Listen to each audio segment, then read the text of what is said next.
গাজীপুরের চান্দনা চৌরাস্তা এলাকায় বৃহস্পতিবার রাতে প্রকাশ্যে সাংবাদিক আসাদুজ্জামান তুহিনকে হত্যা করে সন্ত্রাসীরা। এর প্রতিবাদে শনিবার নগরীর রেল গেট এলাকায় বিক্ষোভ সমাবেশ ও মানববন্ধন করেছেন সংবাদকর্মীরা।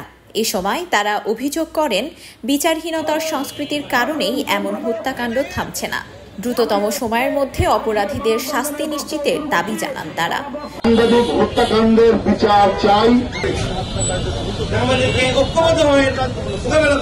আর রাজশাহী বিশ্ববিদ্যালয়ের সমাবেশে বক্তারা সাংবাদিকদের নিরাপত্তা নিশ্চিত সহ 4 দফা দাবি তুলে ধরেন। নিহত সাংবাদিক আসাদুজ্জামান তুহিনের পরিবারের দায়িত্ব নিতে হবে।